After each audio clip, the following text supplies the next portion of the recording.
ജീവിതത്തിൽ നല്ലൊരു ജോലിക്ക് പോകാൻ പേടി, ഒരു ഇൻ്റർവ്യൂവിന് പോകാൻ പേടി, സ്വന്തം പ്രണയം പോലും തുറന്നു പറയാൻ പേടി, എന്തിന് സദ്യയ്ക്ക് രണ്ടാമത് ചോറ് ചോദിക്കാൻ വരെ പേടി. ഇങ്ങനെ പേടിച്ച് ജീവിക്കുന്ന കുറേ പേരുണ്ട് നമ്മുടെ സമൂഹത്തിൽ.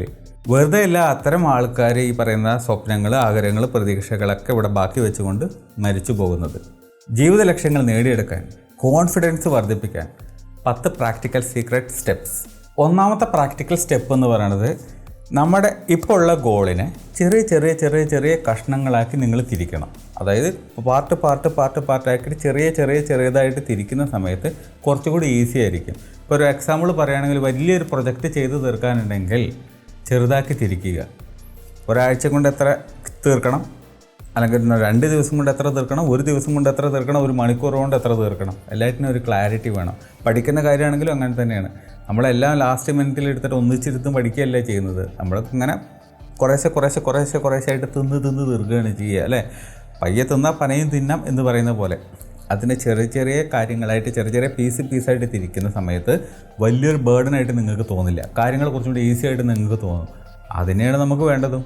അങ്ങനെ ഓരോരോ ചെറിയ കഷ്ണങ്ങളാക്കി തിരിച്ച് അത് നിങ്ങൾ അച്ചീവ് ചെയ്യുന്ന സമയത്ത് കിട്ടുന്ന ഒരു മൊമെൻറ്റം ഉണ്ട്, ഒരു സ്പീഡുണ്ട്, ഒരു മോട്ടിവേഷനുണ്ട്, ഒരു പോസിറ്റീവ് സെൻസ് നമുക്ക് തോന്നും. കൊള്ളാം, നമ്മളെല്ലാം മുമ്പോട്ട് പോകുന്നുണ്ട്, കൊള്ളമാവുന്നില്ല. ചെറിയ പീസാക്കി തിരിച്ചപ്പോൾ കുറച്ചുകൂടി ഈസി ആയിട്ട് നമ്മൾ അച്ചീവ് ചെയ്ത് കൊണ്ട് പോകുന്നുണ്ട് ആ ചെറിയ ഗോൾസ്. സോ അങ്ങനെ നമ്മൾ ആ വലിയ ഗോൾസിലേക്ക് എത്തിത്തീരും.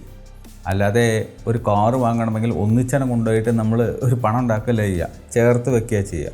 സോ ചേർത്ത് വെക്കണമെങ്കിൽ ഓരോ മാസം എത്ര വേണം, കൃത്യമായിട്ടുള്ള ഒരു ഗോൾ ഉണ്ടെങ്കിൽ അതിനനുസരിച്ച് നമുക്ക് മുന്നോട്ട് പോകാൻ പറ്റും.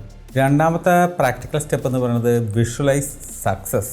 അതായത് നമ്മൾ നമ്മുടെ കോൺഫിഡൻസ് കൊണ്ട് ജീവിതത്തിൽ വിജയം നേടുന്നതായിട്ട് നമ്മൾ വിഷ്വലൈസ് ചെയ്തുകൊണ്ടേയിരിക്കുക. അതായത് നിങ്ങളുടെ കോൺഫിഡൻസ് കൊണ്ട് നിങ്ങൾ ജീവിതത്തിൽ പരീക്ഷ ജയിക്കുന്നു, നിങ്ങളൊരു എക്സാമിന് പോകുന്നു ജയിക്കുന്നു, നിങ്ങളൊരു ഇൻ്റർവ്യൂവിന് പോകുന്നു ജയിക്കുന്നു. എന്തോ നടക്കട്ടെ ജീവിതത്തിൽ, ഒരു ചലഞ്ച് വന്നു, നിങ്ങളുടെ കോൺഫിഡൻസ് കൊണ്ട് മാത്രം അവിടെ നിങ്ങൾ രക്ഷപ്പെടുന്നു. ഒരു ആക്സിഡൻറ്റ് നടക്കുന്നു, അവിടെ നിങ്ങളുടെ പറയുന്ന കോൺഫിഡൻസ് കൊണ്ട് മാത്രം നിങ്ങൾ രക്ഷപ്പെടുന്നു. കാരണം കോൺഫിഡൻസ് ഉള്ളത് കൊണ്ട് നിങ്ങൾക്ക് കുറച്ചുകൂടി ധൈര്യമായിട്ട് ആ ഒരു സിറ്റുവേഷനെ ഡീൽ ചെയ്യാൻ പറ്റും. പേടിക്കുന്ന ഒരാൾ ചിലപ്പോൾ പതറിപ്പോകും, നമ്മൾ കയ്യിൽ നിന്ന് മൊത്തം കൺട്രോളും പോകും. കോൺഫിഡൻ്റ് ആയിരിക്കുന്ന ഒരാളുടെ കയ്യിലായിരിക്കും കൺട്രോൾ ഉണ്ടാവുള്ളൂ, മനസ്സിൻ്റെയും ശരീരത്തിൻ്റെയും എല്ലാറ്റിൻ്റെയും, അല്ലേ? സോ അങ്ങനെ നിങ്ങൾ വിഷ്വലൈസ് ചെയ്യുക. പോസിറ്റീവായിട്ടുള്ള കാര്യങ്ങളെ നിങ്ങൾ വിഷ്വലൈസ് ചെയ്യുന്ന സമയത്ത് ഓട്ടോമാറ്റിക്കലി നിങ്ങൾക്ക് കോൺഫിഡൻസ് വരും. സോ കോൺഫിഡൻറ്റോടുകൂടി ഒരു കാര്യത്തെ നിങ്ങൾ ഡീൽ ചെയ്യുന്നതായിട്ട് നിങ്ങൾ വിഷ്വലൈസ് ചെയ്യുക.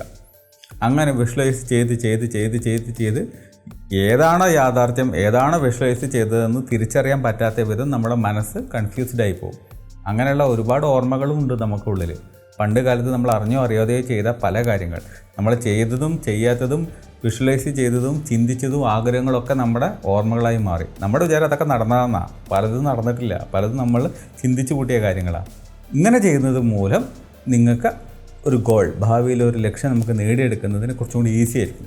നിങ്ങൾ ഓട്ടോമാറ്റിക്കലി കോൺഫിഡൻ്റ് ആവും. കാരണം നിങ്ങളത് വിഷ്വലൈസ് ചെയ്ത് മനസ്സിനെ പഠിപ്പിച്ചുകൊണ്ടിരിക്കുകയാണ്. മൂന്നാമത്തെ പ്രാക്ടിക്കൽ സ്റ്റെപ്പ് എന്ന് പറയുന്നത് സെൽഫ് കമ്പാഷൻ എന്ന് വേണമെങ്കിൽ നമുക്ക് പറയാം.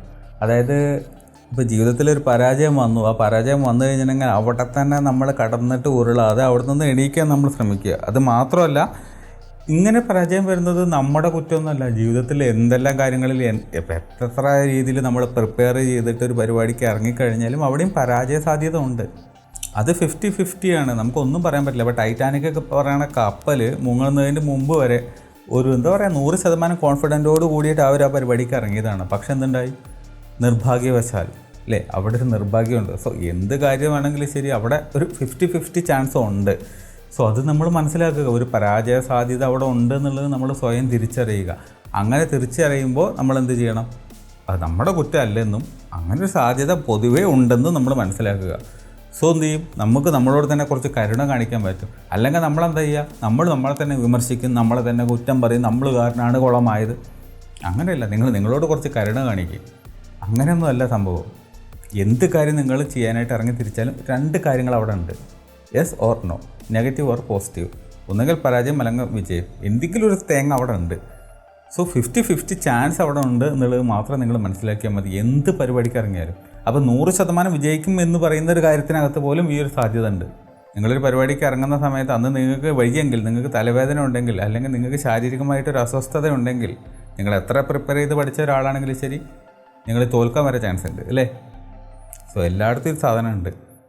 അത് നിങ്ങളുടെ കുറ്റമല്ല, അതങ്ങനെയാണ് പ്രകൃതി എന്നുള്ളത് സ്വയം മനസ്സിലാക്കുന്ന സമയത്ത് നിങ്ങൾക്ക് നിങ്ങളോട് കരുണ കാണിക്കാൻ പറ്റും, നിങ്ങളോട് കുറച്ച് ദയ കാണിക്കാൻ പറ്റും. ഇല്ലെങ്കിൽ നിങ്ങൾ ഭക്ഷണം കഴിക്കില്ല, ഉറങ്ങില്ല, നിങ്ങൾ നിങ്ങളെ തന്നെ പീഡിപ്പിച്ചുകൊണ്ടിരിക്കും. നിങ്ങളുടെ കുറ്റം, നിങ്ങളുടെ പ്രശ്നം, നിങ്ങൾ നിങ്ങളെ തന്നെ സെൽഫ് ക്രിട്ടിസൈസ് ചെയ്തുകൊണ്ട് നിങ്ങളെ മാനസികമായിട്ട് നിങ്ങൾ പിന്നെയും തളർത്തിക്കൊണ്ടിരിക്കും. ശാരീരികവും മാനസികവുമായിട്ട് നിങ്ങൾ തളർത്തിക്കൊണ്ടിരിക്കും. ഒഴിഞ്ഞു പോയിട്ട് ഒരു മൂലയിൽ പോയിട്ട് കുത്തിയിരുന്ന് വിഷമിച്ചുകൊണ്ടിരിക്കുകയാണെങ്കിൽ എന്താ അതിൻ്റെ അർത്ഥം? സോ നിങ്ങൾ നിങ്ങളോട് തന്നെ കുറച്ച് കരുണ കാണിക്കുക. 4ാമത്തെ പ്രാക്ടിക്കൽ സ്റ്റെപ്പ് എന്ന് പറയുന്നത് അഡാപ്റ്റ് ഗ്രോത്ത് മൈൻഡ് സെറ്റ്. പലപ്പോഴും നമ്മൾ ജീവിതത്തിൽ ചെയ്യുന്നൊരു കാര്യമാണ്, ഒരു പ്രശ്നം വരുന്ന സമയത്ത് നമ്മളങ്ങ് തളർന്നു പോകും. അങ്ങനെയല്ല, ആ പ്രശ്നത്തെ നേരത്തെ പറഞ്ഞ പോലെ ഒരു ചലഞ്ചായിട്ട് കണ്ടുകൊണ്ട് അതിനെ നേരിടാനുള്ള ഒരു പരിപാടി നിങ്ങൾ കാണണം.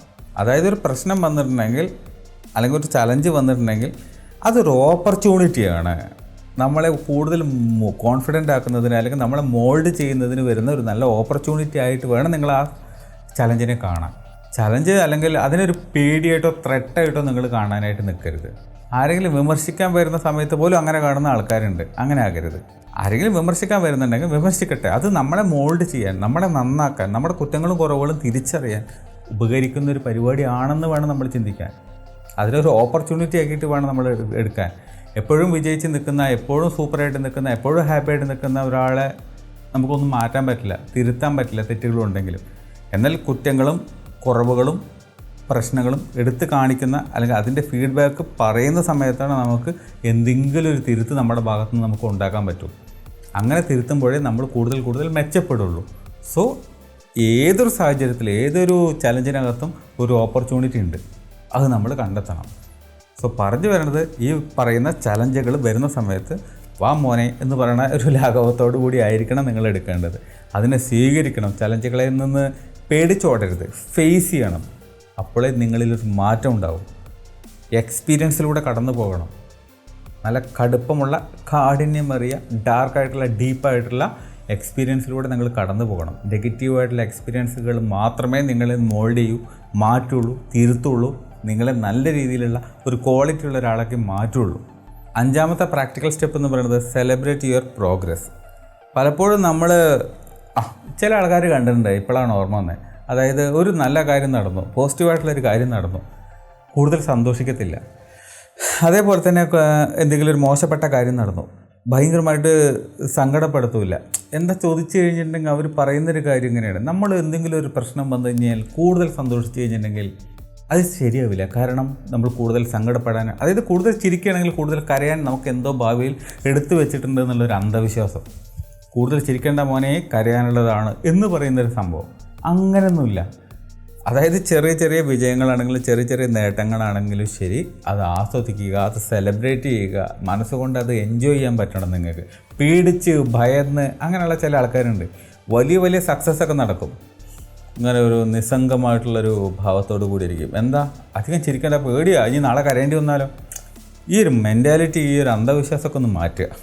പറഞ്ഞു തരണത്, ചെറിയ സന്തോഷമാണെങ്കിൽ ചെറിയ അത് ആസ്വദിക്കുക, ചെറിയ സങ്കടമാണെങ്കിൽ സങ്കടപ്പെടാൻ വിടുക. നിങ്ങളുടെ മനസ്സിനെ എന്താണോ അപ്പോൾ ഫീൽ ചെയ്യുന്നത് അത് ലൈറ്റായിട്ട് അനുഭവിക്കാൻ വിടുക. അതിൻ്റെ ഡീപ്പായിട്ടുള്ള ലെവലിലേക്കൊന്നും പോകാതിരുന്നാൽ മതി. അതായത് സെലിബ്രേറ്റ് ചെയ്യുക എന്ന് പറഞ്ഞാൽ അങ്ങ് ആർമാദിക്കുക, അങ്ങനെയല്ല. മനസ്സിൽ എന്താണോ തോന്നുന്നത് അത് അതുപോലെ എൻജോയ് ചെയ്യാൻ, അത് അതുപോലെ ഫീൽ ചെയ്യാൻ, എക്സ്പീരിയൻസ് ചെയ്യാൻ മനസ്സിനെ വിടുക.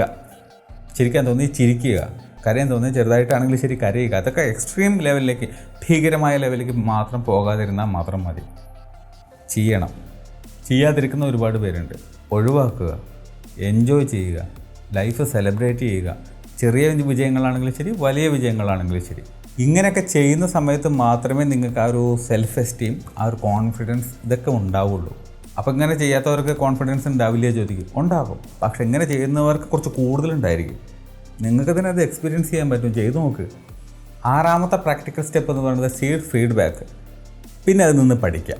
അതായത് ആൾക്കാരിൽ നിന്ന് മറ്റും നമുക്ക് ഫീഡ്ബാക്ക് കിട്ടും. നമ്മുടെ പ്രോഗ്രസ് കറക്റ്റാണോ, നമ്മളിപ്പോൾ ചെയ്തുകൊണ്ടിരിക്കുന്നത് കറക്റ്റാണോ, നമ്മുടെ റൂട്ട് കറക്റ്റാണോ, ഇതൊക്കെ കറക്റ്റ് ആണെങ്കിൽ, അതായത് നിങ്ങളെ പോസിറ്റീവായിട്ട് സപ്പോർട്ട് ചെയ്യുന്ന ആൾക്കാരിൽ നിന്ന് മാത്രമേ നിങ്ങൾ ഈ പറയുന്ന ഫീഡ്ബാക്ക് എടുക്കാവൂ.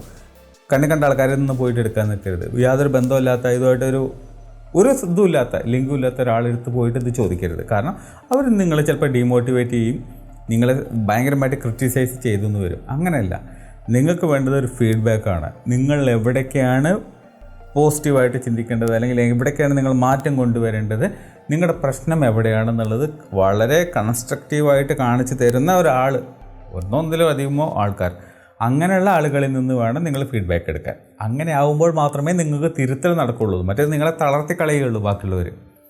സോ കുറച്ചെങ്കിലും ബോധം വെളിവുള്ള ഇങ്ങനെയുള്ള ആൾക്കാരിൽ നിന്ന് വേണം നിങ്ങൾ ഫീഡ്ബാക്ക് എടുക്കാൻ. സോ ഫീഡ്ബാക്ക് എടുക്കണം, തിരുത്തണം എന്നുള്ളതാണ് പറഞ്ഞു വരുന്നത്. ഇങ്ങനെ നിങ്ങൾ തിരുത്തി മുന്നോട്ട് പോകുമ്പോൾ, നിങ്ങളുടെ പ്രശ്നങ്ങളൊക്കെ നിങ്ങൾ സോൾവ് ചെയ്ത് മുന്നോട്ട് പോകുമ്പോൾ ഓട്ടോമാറ്റിക്കലി നിങ്ങൾ കോൺഫിഡൻ്റ് ആവും.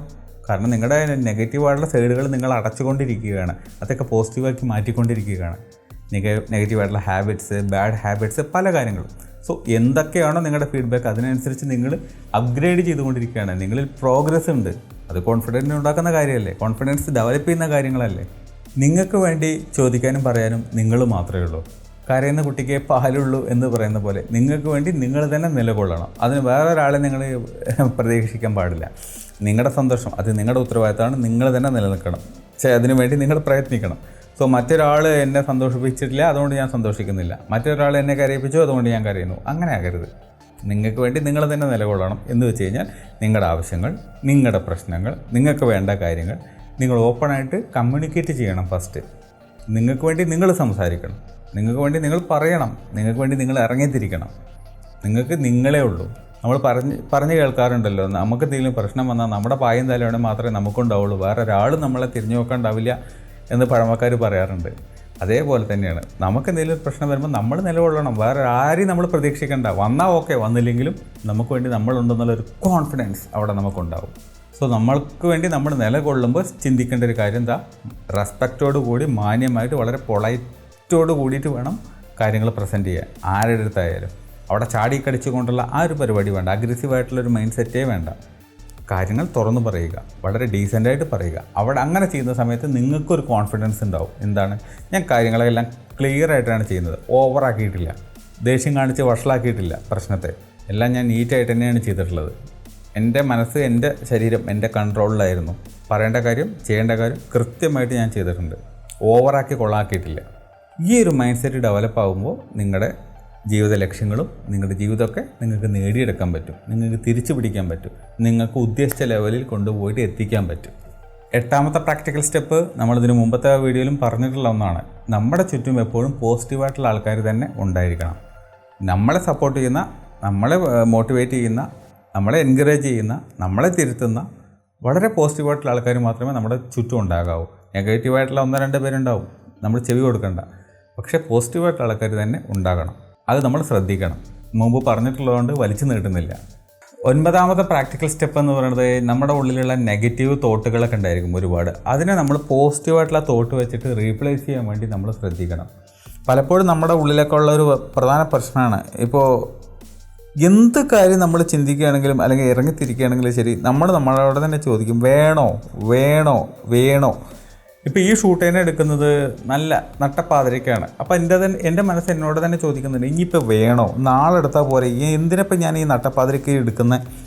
നന്നായിട്ട് ഉറക്കം വരുന്നുണ്ട്, കണ്ണ് നോക്കിക്കഴിഞ്ഞാൽ നിങ്ങൾക്ക് അറിയാൻ പറ്റും. പക്ഷേ ഞാനതവിടെ നിർത്തി കഴിഞ്ഞിട്ടുണ്ടെങ്കിൽ ഷൂട്ട് നടക്കില്ല. പകലെടുക്കാമെന്ന് വെച്ച് കഴിഞ്ഞാൽ പക്ഷികളുടെയും പട്ടികളുടെയും പൂച്ചകളുടെയും വണ്ടികളുടെയും ഹോണടിക്കൽ ഭയങ്കര ഡിസ്റ്റർബൻസ് ആയിരിക്കും. നിങ്ങൾക്ക് ഭ്രാന്ത് പിടിക്കും വീഡിയോ കാണുന്ന സമയത്ത്, ഈ സൗണ്ട് കേൾക്കുന്ന സമയത്ത്. സോ മിഡ് നൈറ്റ് പോലുള്ള സമയത്താണെങ്കിൽ നല്ല ക്ലിയർ ആയിട്ടുള്ള സൗണ്ടിൽ നിങ്ങൾക്ക് കാര്യം കേൾക്കാൻ പറ്റും. മറ്റേത് ഈ സറൗണ്ടിങ്സ് ഭയങ്കര വൃത്തികെട്ട സൗണ്ട് ഉണ്ടാക്കും. അറിയാമല്ലോ നിങ്ങൾക്ക്, നിങ്ങളൊരു നാട്ടിൻ പ്രദേശത്താണെങ്കിൽ നിങ്ങൾക്കറിയാം. ഇവിടെ നാട്ടിൻ പ്രദേശമാണെന്ന് പറയാം, ടൗണും ആണെന്ന് പറയാം, അങ്ങനത്തെ ഒരു സ്ഥലമാണ്. ചെന്നൈ ആണല്ലോ. സോ നമ്മുടെ മനസ്സ് നമ്മളോട് തന്നെ ഇങ്ങനെ സെൽഫ് ടോക്ക് നടത്തിക്കൊണ്ടിരിക്കും. അത് നെഗറ്റീവായിട്ടുള്ള സെൽഫ് ടോക്ക്. അതിന് നമ്മളൊന്ന് കടിഞ്ഞാണിടണം. സോ അങ്ങനെ സെൽഫ് ടോക്ക് നടത്തുമ്പോൾ നെഗറ്റീവായിട്ടുള്ള തോട്ടുകൾ ഉണ്ടാകുമ്പോൾ, ഡൗട്ടുകൾ ഉണ്ടാകുമ്പോൾ അതിനെ മനഃപൂർവ്വം നമ്മൾ ഒഴിവാക്കാൻ ശ്രമിക്കണം. നമ്മൾ തന്നെ സ്വയം ചിന്തിക്കണം, ഞാൻ ഇപ്പോൾ സെൽഫ് ടോക്കിൽ മൊത്തം നെഗറ്റീവായിട്ടാണ് ഇപ്പോൾ ഞാൻ ചിന്തിച്ചുകൊണ്ടിരിക്കുന്നത്, ഞാൻ എന്നെ തന്നെ പിന്നിലോട്ട് വലിക്കുകയാണ്. ഇപ്പോൾ ഈ ഷൂട്ട് ഞാൻ എടുത്തില്ലെങ്കിൽ എന്തായിരിക്കും, പിന്നെയും ഞാൻ കഷ്ടപ്പെടണം അല്ലേ. അപ്പോൾ അങ്ങനെ തന്നെ നമ്മൾ സ്വയം ചിന്തിക്കുക, എന്നെ ഞാൻ പിന്നിലോട്ട് വലിക്കുന്നുണ്ടാവും, വലിക്കാൻ ഞാൻ സമ്മതിക്കില്ല, മുന്നോട്ട് പോയേ പറ്റൂ. നമ്മൾ സ്വയം നമ്മളെ തന്നെ പോസിറ്റീവ് സെൽഫ് ടോക്ക് വെച്ചിട്ട് മാറ്റുക. വേറെ വഴിയൊന്നുമില്ല. നെഗറ്റീവായിട്ട് സെൽഫ് ടോക്ക് വരുമ്പോൾ പോസിറ്റീവായിട്ടുള്ള സെൽഫ് ടോക്ക് വെച്ച് നമ്മളതിനെ റീപ്ലേസ് ചെയ്യാൻ വേണ്ടി ശ്രമിച്ചുകൊണ്ടിരിക്കുക. വേറെ ഒരു പരിപാടി നടക്കില്ല. ഇപ്പോൾ നോക്കി അറിയാൻ പറ്റും, നല്ല ഉറക്കക്ഷീണമുണ്ട്.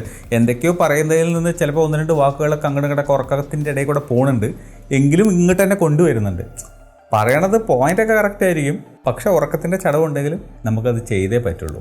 എനിക്കിത് ഷൂട്ട് ചെയ്തേ പറ്റുള്ളൂ. സോ സെൽഫ് ടോക്ക് പോസിറ്റീവാക്കി മാറ്റാൻ നമ്മൾ തന്നെ ശ്രമിക്കണം, എങ്കിലും നമ്മൾ ഇറങ്ങുള്ളൂ ഒരു പരിപാടിക്ക്. നെഗറ്റീവ് ടോക്ക് നമുക്കുള്ളിൽ ഒരുപാട് നടക്കും, അതിനെ തടുക്കാൻ പറ്റില്ല. പോസിറ്റീവ് ടോക്കും കൊണ്ട് റീപ്ലേസ് ചെയ്യാനേ നമുക്ക് പറ്റൂ. കോൺഫിഡൻസ് ബിൽഡ് ചെയ്യണമെങ്കിലുള്ള 10ാമത്തെ പ്രാക്ടിക്കൽ സ്റ്റെപ്പ് എന്ന് പറയുന്നത് നമ്മുടെ ഫിസിക്കൽ ഹെൽത്ത് ഡെവലപ്പ് ചെയ്യുക എന്നുള്ളതാണ്. നമ്മൾ വർക്കൗട്ട് ചെയ്യുക, വ്യായാമം ചെയ്യുക, ദിവസവും രാവിലെ പറ്റുമെങ്കിൽ നടക്കുക, ഷട്ടിൽ കളിക്കുക, ഓടുക, എന്തെങ്കിലും ജിമ്മിൽ പോയിട്ട് വർക്കൗട്ട് ചെയ്യാൻ പറ്റുകയാണെങ്കിൽ അങ്ങനത്തെ കാര്യങ്ങൾ ചെയ്യുക. എന്തെങ്കിലുമൊക്കെ ചെയ്തുകൊണ്ട് നിങ്ങളുടെ ഫിസിക്കൽ ഹെൽത്ത് നിങ്ങൾ നോക്കിക്കോണം. അവിടെ നിങ്ങളൊരു അമാന്തത കാണിച്ചാൽ ഓട്ടോമാറ്റിക്കലി നിങ്ങളുടെ കോൺഫിഡൻസിനെ അത് ബാധിക്കും. ഓൾറെഡി കോൺഫിഡൻസ് കുറച്ച് കുറവുള്ള ആൾക്കാരാണെങ്കിൽ അവർ പ്രത്യേകിച്ചും വ്യായാമം ശ്രദ്ധിക്കണം. കാരണം അങ്ങനെയൊക്കെ അവരുടെ ബോഡി ഒന്ന് ഡെവലപ്പ് ചെയ്തെടുക്കാൻ പറ്റുള്ളൂ. ബോഡി ഒന്ന് ഡെവലപ്പ് ചെയ്തെടുക്കുന്ന സമയത്ത്, അല്ലെങ്കിൽ ബോഡിക്ക് ഒരു ഹെൽത്ത് വരുന്ന സമയത്താണ് മെൻ്റലി നമുക്ക് കുറച്ച് ഹെൽത്ത് വരിക. ശരീരവും മനസ്സും ഏകദേശം എന്താ പറയുക, ഒരുമിച്ച് വർക്ക് ചെയ്യുന്നൊരു സാധനമാണ്. രണ്ടും രണ്ടാണോ വെച്ചാൽ രണ്ടും രണ്ടല്ല, രണ്ടും ഒന്ന് തന്നെയാണ്. ശരീരത്തിന് ആരോഗ്യം ഉണ്ടെങ്കിൽ മനസ്സിനും ഒരു ആരോഗ്യം ഉണ്ടാവും, മനസ്സിന് ആരോഗ്യം ഉണ്ടെങ്കിൽ ശരീരത്തിനും ആരോഗ്യം ഉണ്ടാവും എന്ന് പറയണ പോലെ. ഉണ്ടാകുന്ന നിർബന്ധമൊന്നുമില്ല, പക്ഷെ ഉണ്ടാകാനുള്ള ചാൻസ് കൂടുതലാണ്. ആരോഗ്യമുള്ള ശരീരത്തിൽ ആരോഗ്യമുള്ള ഒരു മനസ്സുണ്ടാകാനുള്ള സാധ്യത കൂടുതലാണ്. 11ാമത്തെ പ്രാക്ടിക്കൽ സ്റ്റെപ്പ് എന്ന് പറയുന്നത് മൈക്രോ ക്വിറ്റിംഗ് ആണ്. അതായത് നമ്മൾ ചിന്തിക്കുക, നമ്മൾക്ക് എന്തെല്ലാം നെഗറ്റീവായിട്ടുള്ള അല്ലെങ്കിൽ ബാഡായിട്ടുള്ള ഹാബിറ്റ്സ് ഉണ്ട്, നമ്മൾ ഒഴിവാക്കേണ്ടതായിട്ടുള്ളതുണ്ട്. അങ്ങനത്തെ സാധനങ്ങൾ കണ്ടുപിടിച്ചുകൊണ്ട് നമ്മൾ ഒഴിവാക്കാൻ വേണ്ടി ശ്രമിക്കുക. വലിയ വലിയ സ്ഥാനത്തിലേക്കൊന്നും പോകണ്ട, ചെറിയ ചെറിയ ചെറിയ സാധനങ്ങൾ. അതായത് ഇപ്പോൾ 7 മണിക്ക് എണീക്കുന്ന സ്വഭാവം ഉണ്ടെങ്കിൽ 6:45 നമുക്ക് ചെയ്യാൻ പറ്റുന്ന സാധനമാണ്. സോ അങ്ങനെ ചെറിയ ചെറിയ ചെറിയ ചെറിയ മാറ്റങ്ങൾ കൊണ്ടുവന്ന് വലിയ സാധനങ്ങൾ നമുക്ക് മാറ്റിയെടുക്കാൻ പറ്റും. ബാഡായിട്ടുള്ള ഹാബിറ്റിൽ നിന്ന് നമുക്ക് ക്വിറ്റ് ചെയ്യാൻ പറ്റും. കാരണം ഇത്തരം ചെറിയ ചെറിയ ബാഡായിട്ടുള്ള ഹാബിറ്റ്സാണ് ഒരു പക്ഷേ നിങ്ങളുടെ മൊത്തം എനർജിയെ നശിപ്പിക്കുന്നുണ്ടാവും. അങ്ങനത്തെ ചെറിയ ചെറിയ ആ ഒരു മൈക്രോ ഹാബിറ്റ്സിനെല്ലാം നിങ്ങൾ ക്വിറ്റ് ചെയ്തുകൊണ്ട്, ബാഡ് ഹാബിറ്റ്സിനെല്ലാം ക്വിറ്റ് ചെയ്തുകൊണ്ട് പുറത്തിറങ്ങുന്ന സമയത്ത് നിങ്ങളൊരു പുതിയ വ്യക്തിയായിട്ട് മാറിയിട്ടുണ്ടായിരിക്കും. നിങ്ങൾ തന്നെ നോക്കിയേ, ചെറിയ ചെറിയ മാറ്റങ്ങൾ മതി. ഒരുപാട് വലിയ വലിയ ചേഞ്ചുകളൊന്നും നിങ്ങൾ ശ്രദ്ധിക്കണ്ട. ചെറുതിൽ തുടങ്ങുക. പയ്യെ തിന്നാൽ പനയും തിന്നാം എന്ന് പറയുന്ന പോലെ ചെറിയ ചെറിയ കാര്യങ്ങൾ ചെയ്തുകൊണ്ട് വലുതിലേക്ക് പോകും. ഓട്ടോമാറ്റിക്കലി നിങ്ങൾ കോൺഫിഡൻ്റ് ആവുന്നത് നിങ്ങൾക്ക് കാണാൻ പറ്റും. 12ാമത്തെ പ്രാക്ടിക്കൽ സ്റ്റെപ്പ് എന്ന് പറയുന്നത് ബോഡി ലാംഗ്വേജ് മിമിക്രി എന്ന് വേണമെങ്കിൽ നമുക്ക് പറയാം. അതായത് കോൺഫിഡൻസ് ഉണ്ടോ ഇല്ലയോ എന്നുള്ളത് നമ്മുടെ ശരീരഭാഷയിൽ നിന്ന് മനസ്സിലാക്കാൻ പറ്റണ ഒരൊറ്റ പരിപാടിയുള്ളൂ. നമ്മുടെ ആ ഒരു പോസ്ചർ അല്ലേ, നമ്മുടെ ആ ഒരു ലുക്ക്, നമ്മുടെ ആ ഒരു അപ്പിയറൻസ്, നമ്മുടെ ആ ഒരു ബോഡി ലാംഗ്വേജ്, ഇതിൽ നിന്നാണ് ആൾക്കാർക്ക് പെട്ടെന്ന് മനസ്സിലാക്കാൻ പറ്റുക. ഇയാൾ കോൺഫിഡൻറ്റാണ് അല്ലെങ്കിൽ ഇവൾ കോൺഫിഡൻറ്റാണ്. അതിൻ്റെ ഫസ്റ്റ് വഴി എന്ന് പറയുന്നത് എന്താ, നമ്മൾ വാ തുറക്കുന്നതിന് മുമ്പുള്ള വഴി എന്താണ്? നമ്മുടെ ലുക്ക്, നമ്മുടെ അപ്പിയറൻസ്, നമ്മുടെ നോട്ടം, നമ്മുടെ നടത്തം, നമ്മുടെ ഇരിപ്പ് എല്ലാം കോൺഫിഡൻ്റ് ആയിട്ടുള്ള ഒരാൾ ചെയ്യുന്ന പോലെ നമ്മൾ ഇമിറ്റേറ്റ് ചെയ്താലും അഭിനയിച്ചാലും ആർക്കും മനസ്സിലാവില്ല. പക്ഷേ വാ തുറന്നു കഴിഞ്ഞാൽ മനസ്സിലാവും. അത് നേടിയെടുക്കുന്നതിന് വേണ്ടിയിട്ടാണ് ഇപ്പോൾ നമ്മൾ ഇതിന് മറ്റുള്ള സ്റ്റെപ്പുകളൊക്കെ പറഞ്ഞ്. അതൊക്കെ എന്താണ്, മെൻ്റലി നടക്കേണ്ട കാര്യങ്ങളാണ്. ഉള്ളിൽ നിന്ന് പുറത്തോട്ട് വരുന്ന സാധനമാണല്ലോ വാ തുറന്നു കഴിഞ്ഞാൽ വരുന്നത്. സോ നിങ്ങളുടെ തലയിലുള്ളതല്ലേ വായിലോട്ട് വരുള്ളൂ. സോ അതിന് മറ്റ് പ്രാക്ടിക്കൽ സ്റ്റെപ്പുകൾ നോക്കുക. പക്ഷേ കണ്ടാൽ ലുക്കിൽ കോൺഫിഡൻ്റ് ആയിട്ട് ഇരിക്കാൻ എന്ത് വേണം? കോൺഫിഡൻ്റ് ആയിട്ടുള്ള ആൾക്കാർ എങ്ങനെ ഇരിക്കുമോ അങ്ങനെയുള്ള ആ ഒരു രീതികൾ കോപ്പി അടിക്കുക, മിമിക്രി ചെയ്യുക. കുറച്ച് കാലത്തേക്കെങ്കിലും അങ്ങനെ മിമിക്രി ചെയ്യുക. കുറേ കഴിയണ സമയത്ത് ഓട്ടോമാറ്റിക്കലി നിങ്ങളതിൽ സെറ്റാവും. അറിയാതെ അത് നിങ്ങളുടെ ഭാഗത്ത്, നിങ്ങളുടെ ഒരു സ്വഭാവത്തിൻ്റെ, നിങ്ങളുടെ പെരുമാറ്റത്തിൻ്റെ, ക്യാരക്ടറിൻ്റെ ഒരു ഭാഗമായിട്ടത് മാറും. ഇപ്പോൾ തെറ്റാണെങ്കിലും ആ ഒരു കാര്യം നമ്മൾ ഇങ്ങനെ റിപ്പീറ്റ് ചെയ്ത് ചെയ്തുകൊണ്ടിരിക്കുമ്പോൾ എന്താവും, അത് നിങ്ങൾ പ്രാക്ടീസ്ഡ് ആയി പോകും, നിങ്ങളതിൽ ട്രെയിൻഡ് ആയി പോകും. നല്ലതാണോ ചീത്തതാണോ എന്നുള്ളത് പിന്നത്തെ കാര്യം. അപ്പം അങ്ങനെയല്ലേ വലിച്ച് നല്ലൊരു വലിയനായിട്ട് കുടിച്ച് അങ്ങനെ ഒരു കുടിയനായിട്ട് മാറുന്നത്. റിപ്പീറ്റ് ചെയ്ത് ചെയ്യുന്ന സമയത്ത് നമ്മളതിനകത്ത് അങ്ങോട്ട് എന്താ പറയുക, അങ്ങോട്ട് മെഴുകും അതിനകത്ത്, അങ്ങനെ ഉണ്ടാകും.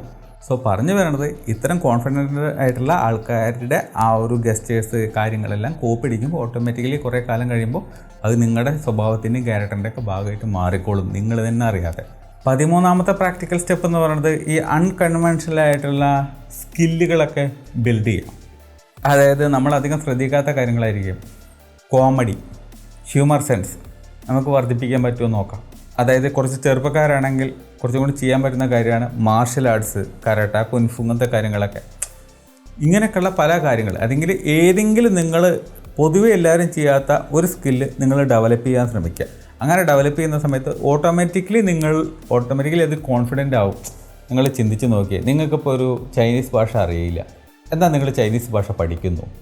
ആ പഠിച്ച ഭാഷ വെച്ചിട്ട് നിങ്ങളൊരു 10 രൂപ ഉണ്ടാക്കാനുള്ള ശ്രമം നടത്തുന്നു, ഒരു ക്ലാസ് എടുക്കുന്നു, ചൈനീസ് ഭാഷയെ നന്നായിട്ട് പഠിപ്പിക്കുന്ന ഒരു കോഴ്സ് നിങ്ങൾ ബിൽഡ് ചെയ്യുന്നു, എന്തെങ്കിലുമൊക്കെ നിങ്ങൾ ചെയ്യുന്നു, അതൊന്ന് വരുമാനം ഉണ്ടാക്കുന്നു.